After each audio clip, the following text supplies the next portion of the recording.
You are listening to the Ivy Podcast. Learn from the thought leaders in areas of strategy, innovation, negotiation, and all things leadership. We interview the Ivy League, Fortune 100, and top startups. Now, here's your host, John Karsi-Bayev. Welcome to the Ivy Podcast. My guest for this episode is Sean Walls, who is the Chief Information Security Officer at VisionWorks. Mr. Walls serves as the Senior Executive overseeing governance, risk management, compliance, and enterprise architecture. He leads the Information Security Office and Enterprise Architecture Division. He's responsible for developing security strategies, setting policy, implementing security programs, managing risk, and ensuring architectural alignment with standards and current future reference architectures. Sean, please tell us more about the services that VisionWorks offers and what is your role within the organization? So I'll start with the services that we offer. So we're a complete one-stop shop for vision care. Everything from your optometrist appointment to getting your prescription to taking that to the retail division and submitting it for frames, picking out your frames, having your glasses manufactured, and then, of course, then delivered and covered by insurance and the whole nine yards. So we have about 711 retail locations across the United States, most with either attached or two-door, meaning a separate office for the optometry or optometrist location. And we have two major manufacturing locations in Texas. And we recently got purchased by VSP, who has additional services, insurance, and manufacturing as well. And we are headquartered here in San Antonio, Texas. Now, as far as my role here is that of Vice President and Chief Information Security Officer. I lead not just the cybersecurity division or group within VisionWorks, which covers obviously maintaining the confidentiality, integrity, and availability of our assets, our systems, our applications, our data, and so on. But I also oversee privacy and compliance, as well as enterprise architecture. So when I say enterprise architecture, I'm really talking about standardizing our technology stack, protocols, technologies, and things along those lines. Looking at how we invest in the future, our current state reference, architecture, as well as our future state, and making sure that the organization or the IT division, moves in the direction, that points towards that future reference model and aligns with business priorities. Very interesting, and thank you for providing that, inside information as far as the VisionWorks and your role within the organization. Can you speak a little bit further in terms of the problem that VisionWorks is solving, and what are the initiatives that are currently in place within the organization that help you transform the vision healthcare industry? So when I came on and joined VisionWorks, one of the reasons that I decided to actually come here was because I felt like they were doing something to improve and to enhance not just the business itself, but the industry as a whole.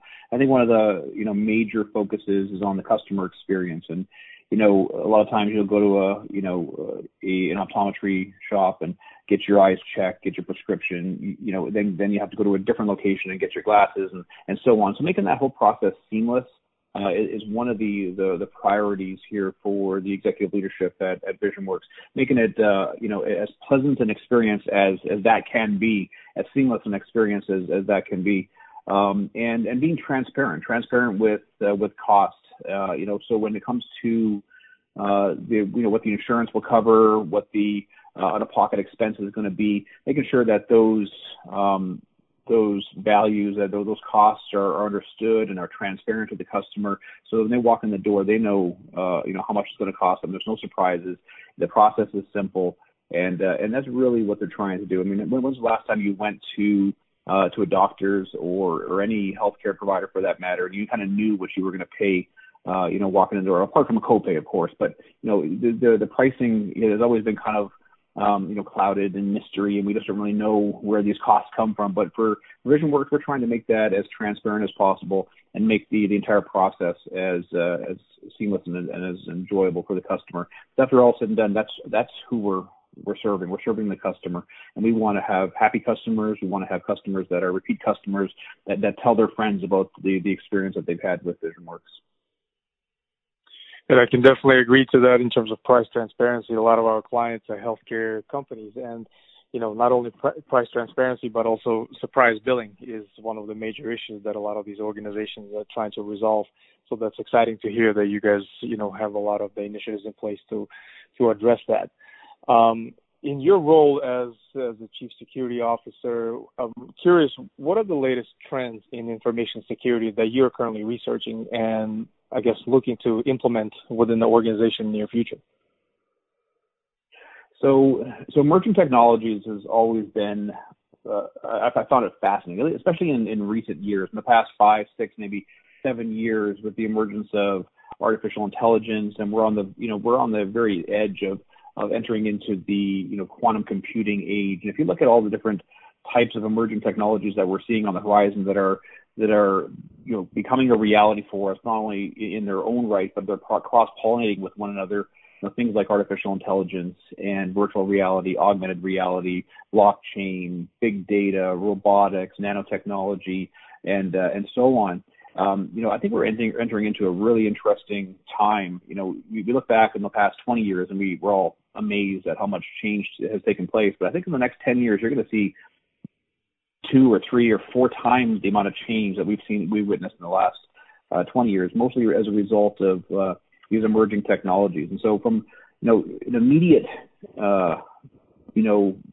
usability or pragmatic perspective, I think AI has the biggest potential to help us, but also to hurt us. I mean, when I say hurt us, we're dealing with threat actors. We're dealing with malicious entities that want to disrupt our organizations. They want to steal data, and we're not the only ones that are using artificial intelligence to speed up the process, the ability to detect attacks and attack vectors is quicker. But they're using artificial intelligence as well. So in the next 5 years, I see a world, almost like a Brave New World, where it's machine against machine, and you're seeing these attacks at lightning speed. And if you're not adopting technologies like AI to speed that ability to process data, to see attack vectors, to create to process these correlations between logs and packets and other things in your network, to recognize malicious activity in real time, I think you're going to be behind the 8 ball very quickly. So the fact that we have organizations that are already leveraging this to scan networks, artificial intelligence that is to scan networks, to identify vulnerabilities and high-value targets, and then to deliver payloads and actually, get a foothold in these on these systems. And then, of course, command and control type of activity that calls back to a handler that will then take over, and that's usually a human at this point. But in the next 5 years, you're going to see that the AI takes over that whole handling, part of the attack and the cyber kill chain. So in my opinion, artificial intelligence is huge, and I'm looking at it in a number of different ways. Threat detection and response, endpoint detection and response is one area. So the ability to look at what's normal in your environment and identifying things that are abnormal. So user behavior analytics and zero trust environments are great uses for artificial intelligence. Next gen antivirus is another one. Where rather than the old antiquated signature-based or definition-based antivirus, it's really changing to the point where algorithms can look at a file or a binary and executable and evaluate it based on how it behaves, what it does, and does it look like a virus? Does it act like a virus? Does it move around like a virus? Does it store itself in places that you would expect a virus to store itself? And so rather than relying on, have we seen this in the wild before, it's really relying on some decision making to determine what's the likelihood of this actually being a malicious binary, and then acting on it accordingly. So I see those areas as really kind of the low-hanging fruit. But then down the road, even right now, there's some good technologies for deception, where you can have platforms that replicate your production environment, almost like a honeypot, but really a more robust version of that, where it replicates applications and databases and other systems in your environment, and becomes a very attractive target for threat actors, who will then go after those, and then you can then record what's going on, where the attack's coming from, what type of attack vectors they're using, and gather this information, and then be able to respond and block that threat before it gets to your actual systems. You've touched a little bit on the topic that I want to discuss further in the previous response. Many successful companies have teams such as chaos engineering or some equivalent of that, which provides them with opportunities to run certain simulations when it comes to outages or other events that can impact the overall company productivity and performance. I guess to the extent that you can share, obviously, what strategies do you have in place that lets you prepare your organization and proactively plan for some of these unexpected events? So that's a good question, and chaos engineering is one subject, and we don't necessarily employ that sort of level, but we do, from an old school perspective, do test the administrative and organizational processes that we have in place, the controls that we have in place, things like disaster recovery, business continuity, incident response.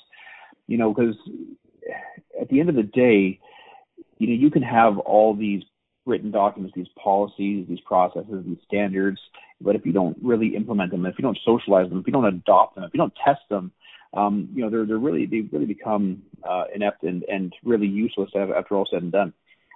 So from an incident response perspective, if an organization has the ability to recognize an attack that's happening in real time, and then has the maturity from a process perspective, from an organizational perspective, to respond to that, and mitigate that before it becomes a business impacting event, they've solved half the equation. I mean, because it's not a matter of if you'll get some sort of security event that'll occur. It's a matter of when, and more importantly, it's a matter of whether you can respond to that in an effective way to mitigate that, and that really boils down to testing your incident response capability, testing your disaster recovery capability, and there's a few different levels of testing that you can implement. The first one being just socializing and training, so bringing people into a room and saying, here's our incident response plan, for example,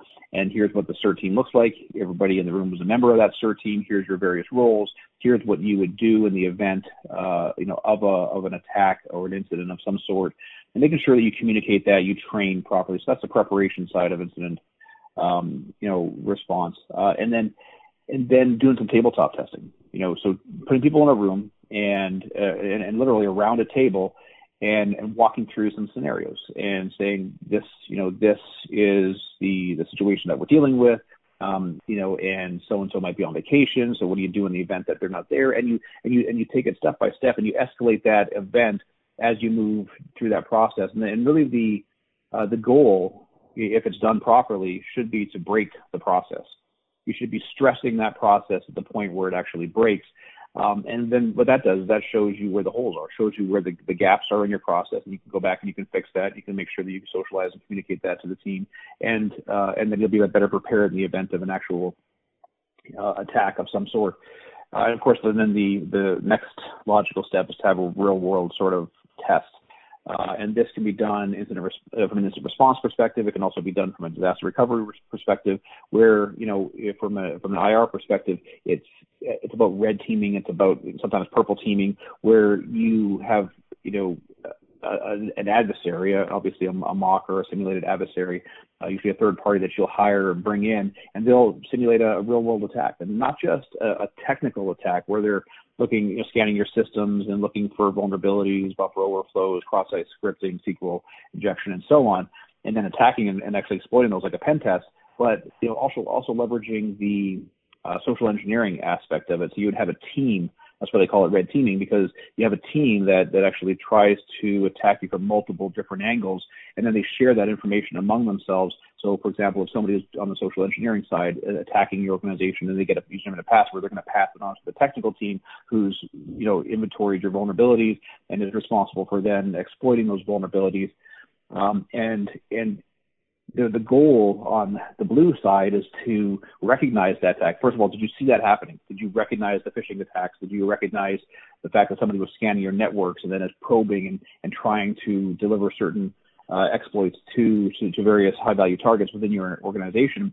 And if not, then you failed right out of the box. But if you have, then how did you respond? How did you actually take steps to alert the CERT team and notify the various members of the team to then respond to it to mitigate that in real time? And on the disaster recovery side, having, whether you have a warm site or a hot failover site, cutting over and failing over to your all of your critical applications, re-imaging and pushing images up and checking to see if your SLAs are being met from a data loss and a time to recovery perspective. So these are the kinds of tests that we do. We do fuzz when it comes to doing some more advanced type testing against applications. Of course, we do our traditional application testing and penetration testing, but do a little bit of fuzzing to see if we find things that aren't kind of known in the wild for those particular types of applications. But I really am a big proponent of making sure that not only do you have these administrative and organizational controls in place, but you test them to make sure that you're ready in the event of a real world type of scenario. Well, let's talk a little bit about talent. Obviously, you can do or execute a lot of these strategies and planning without the right people in place. I'm curious, when hiring for VisionWorks, for those candidates that get to your level, interview with you, do you tend to get creative with some of your interviews? And if so, what do you look for in some of these responses?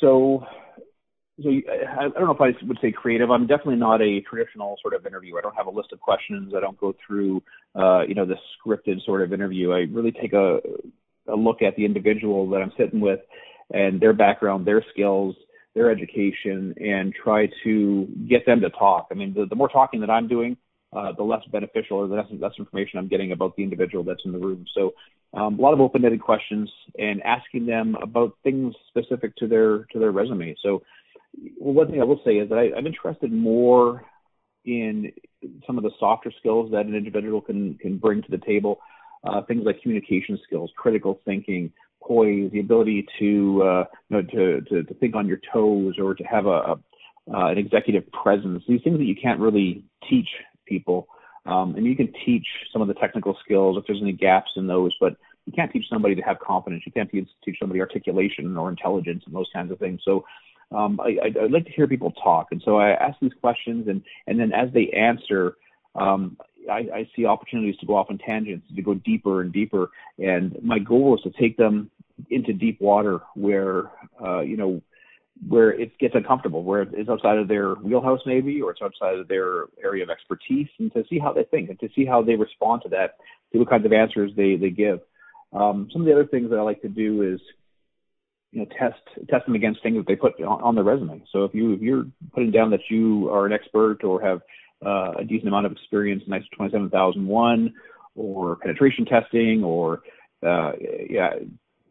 database development or whatever, I'm going to ask you about that. And I can't count the number of times that you'll ask somebody about something very basic that they put on their resume, like ISO 27001, for example. You ask them what that is, and they can't even articulate what it is, let alone go deeper into it and talk about its value or implementing it or testing it or auditing it and that kind of thing. So, so making sure that what they say on their resume is actually what they bring to the table.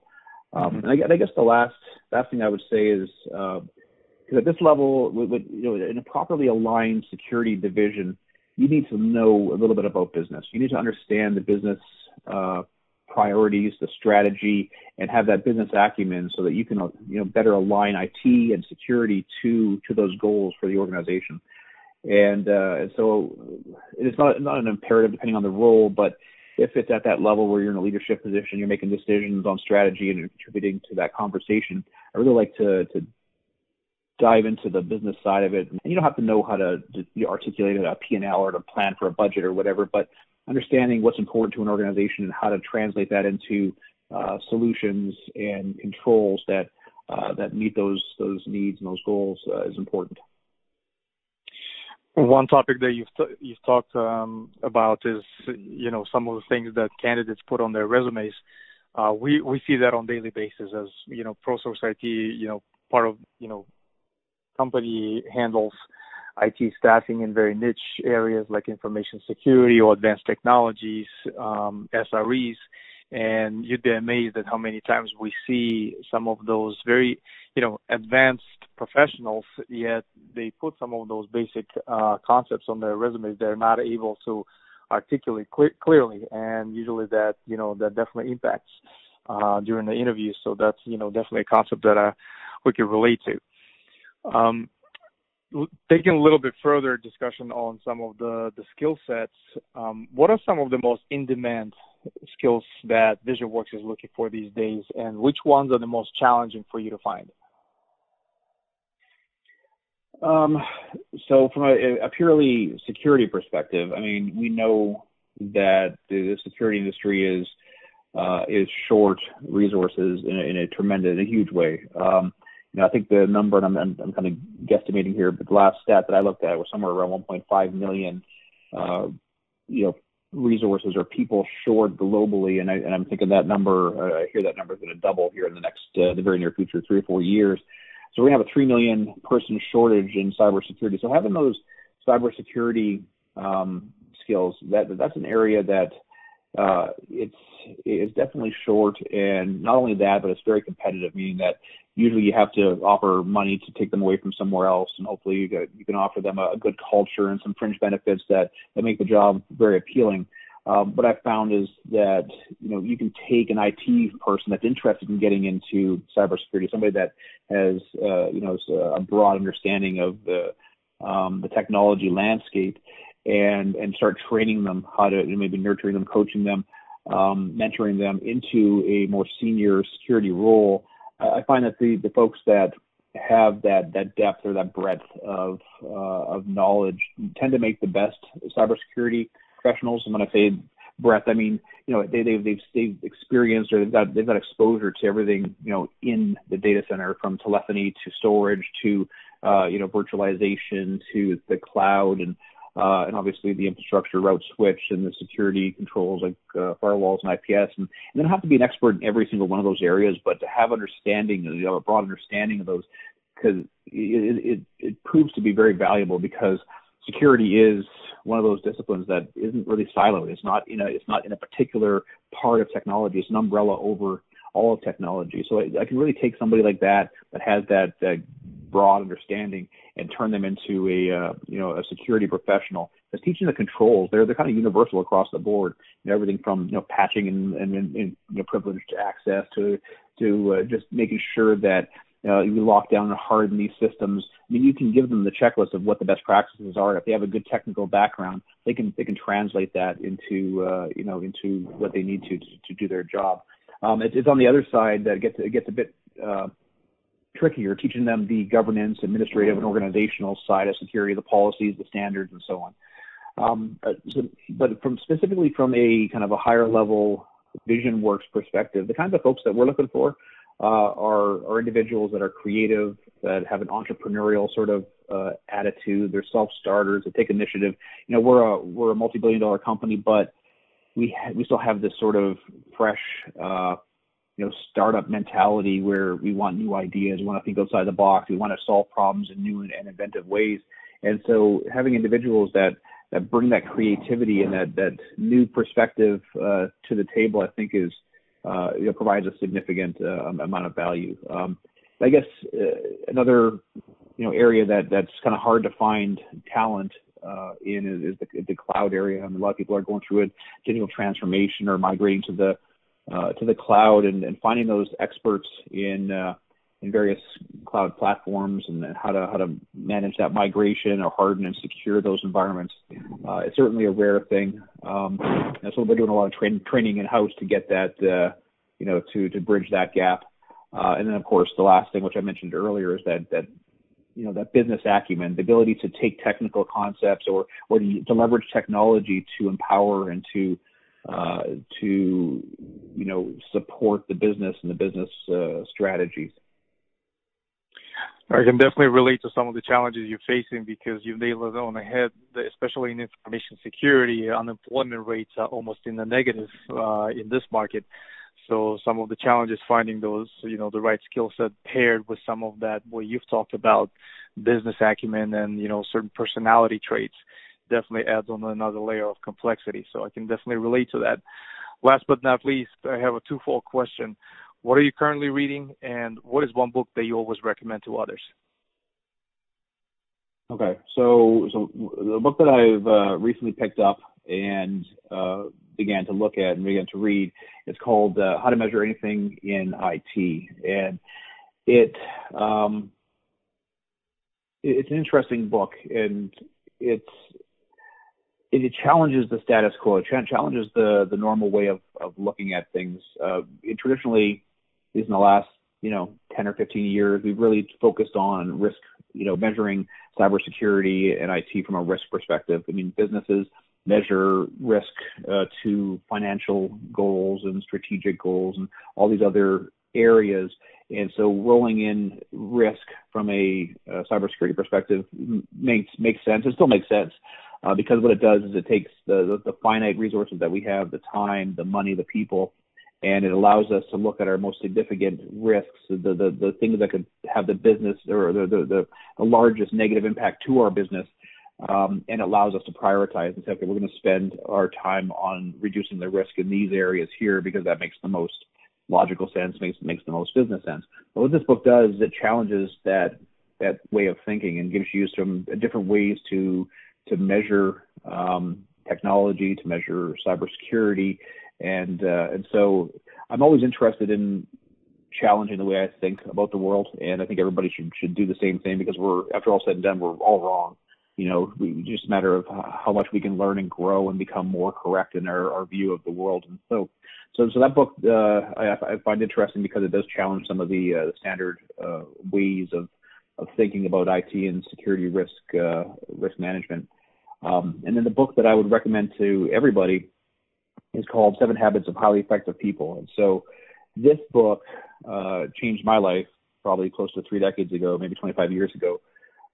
It's by Stephen Covey, and if you haven't read it, highly recommend you pick it up. It really focuses on, the habits that it takes to create a vision for your life, set appropriate goals, balance your life across the various roles that we have, because we're not just professionals. We are husbands and wives, we are fathers, we are sons, we are friends, we are members of the community, and so on. And having a good understanding of what your role is in these different areas of life and what your goals are, and then setting those goals and leveraging the power of habit. If you just set a couple of goals that move you towards your vision in each area of your life, you set a couple of goals a week. So every Sunday you start setting goals, and you just little itty bitty steps forward in each one of these areas. You've moved forward 100 different things, 100 different goals or action items closer to your vision over the course of a year. And there's a few other books out there that kind of jump on this or piggyback on this, The Power of Habit, The Compound Effect, and some other books like that really kind of leverage some concepts that were made popular back 25, 30 years ago by Stephen Covey in 7 Habits. So highly recommend this book. It really will help you to focus your life, understand who you are, and set a plan, an ongoing plan to kind of move you towards that vision of yourself. Those are great recommendations, Sean. And thank you so much for finding time to be with us on the IVA podcast today. And best of luck to you keeping the VisionWorks safe and secure. Thanks so much. All right, John, I appreciate it. And have a happy new year if I don't speak with you. And I appreciate you having me on today. Thank you for listening to the Ivy Podcast. Be sure to subscribe to our RSS feed on ivypodcast.com and all major podcasting platforms like Spotify and iTunes. As always, if you enjoyed this podcast, please give us a rating on iTunes.